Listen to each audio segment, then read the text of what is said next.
Magandang araw mga kaibigan. Bigyan natin ng opinion, reaction ngayon itong post ni Doc Rob Rances. Sabi niya, so, they are both cousins, Martin and BBM.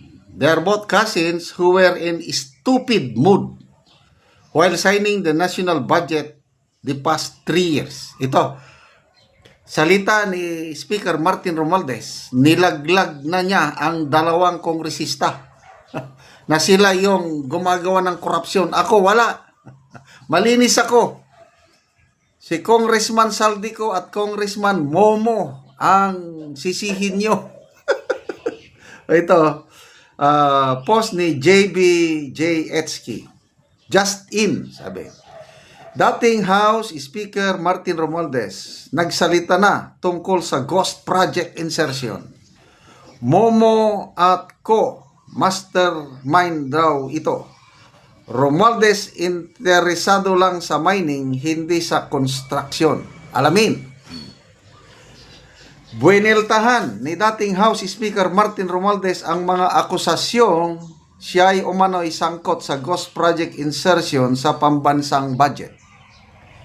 Sa kanyang pahayag, iginiit ni Romualdez na walang basihan ang mga aligasyon laban sa kanya.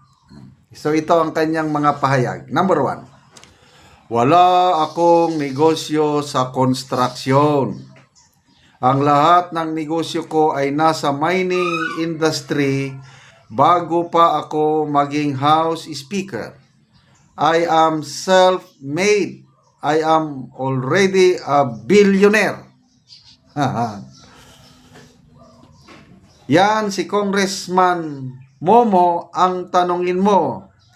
Biglang yaman yan dahil sa construction at si Congressman Saldico nasa construction din. Bakit ako ang tinuturo dito? Naghihingi pa nga ng request si Momo para magtayo ako ng mining expansion sa Madrid, Carmen, Lanosa at San Miguel, Surigao del Sur.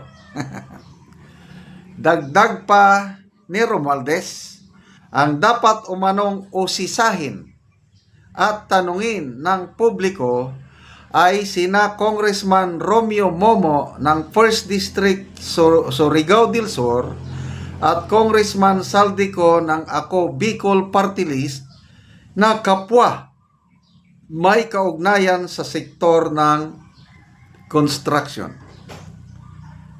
Sabi niya, hindi ako ang mastermind ng insertions. Dapat ang sangkot ng ghost projects insertion ay yan sina Congressman Romeo Momo at Congressman Saldico. Ako, di ko na namalayan. Hugas kamay na naman. Pareha sa kanyang pinsan. Pinakamalinis na presidente, hindi lang sa Pilipinas, kundi sa buong mundo. Saludo ako kay PBBM. Yan ang patutsada ni Anjo Iliana. Kasi wala daw siyang kasalanan eh. Hindi niya alam bakit nagkaganito. Like cousin, like father, like son ba, like cousins, pareha sila, naghuhugas. So sabi niya, ako di ko na namalayan na may ghost project. Dahil sa dami-daming pages na isinumiti nila, bigla ko na inaprobahan. Akala ko na walang anomalya. Ano bang ikanta natin dito? Bakit mo ako niloko? Di ba? May kanta bang ganun?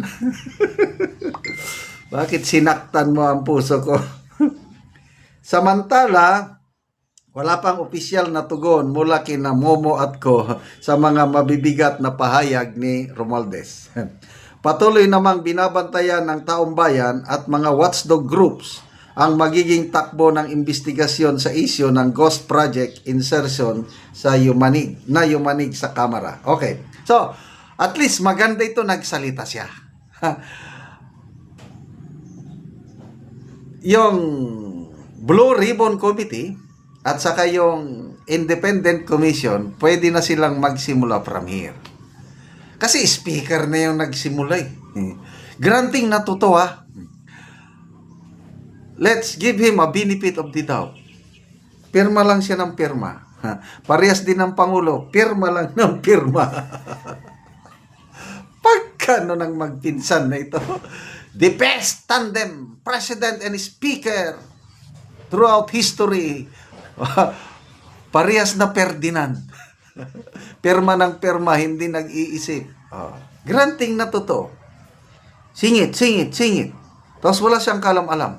Kung totoo yan, kung ako si Mayor Magalong, kung ako si Senator Locson, patawag ko ngayon si Congressman Momo. And I'm sure papatawag yan sa Blue Ribbon. And then si Saldico, patawag, kailang matigas ang ulo. Ayaw daw niyang babalik. Kasi pinababalik siya. In 10 days, canceled na, revoke na ang kanyang travel authority. Balik ka! Sabi niya na, hindi ako babalik. Yung travel authority ko as congressman. Resign. Anytime, pwede siyang mag-resign eh. Resign. Expel niyo ako. So habang may sakit ako, karapatan kong magpagaling dito sa US, okay nga naman kung totoong may sakit. So hindi nila mapilit bumalik. So ayan, challenge ngayon sa administrasyon. So patunayan ngayon ng presidente na talagang totohanan yung gusto niyang panagutin. I-cancel ang passport, i-deport dito, kung nakaya nilang kidnapin ng Pangulong Duterte at pinadala sa Netherlands, challenge yan. Pwede mong pahuli ng Interpol ang Saldico na nagmamatigas, dalhin mo dito. So, maraming challenges ngayon. Okay? So, gumaganda po ang takbo ng ano. Eka lang, baka naman drama-drama lang. Okay. Papangalanan kita para maligtas ako. Kailang huwag kang babalik. Di ba? Diyan ka lang. Never. Huwag kang babalik. Yes, boss. Dito lang ako. Kumusta naman ngayon si Congressman Momo? Sabi niya, wala. Pag sinabing wala. Wala namang resibo. Ano bang resibo na ano? Ano ba itong nangyayari sa bayan natin? Magbasa lang ako sa mga comments, ano? Nerissa so mas nararapat talaga na makasuhan talaga kayo. Imagine nyo, billion ang nawala sa kaban ng bayan under sa speakership mo. Ay, Flora Barrios. Noon hanggang ngayon, Philippines is the most corrupt country. Jimmy Lopez, you and your cousin approve the budget equally guilty. Yes, equally guilty.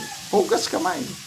Okay, salamat mga kaibigan sa inyong pagsubaybay sa ating channel. Nakakatulong kayo ng malaki sa tribong Talandig ng Bukidnon dahil ang income natin sa channel na ito is pantulong sa tribo.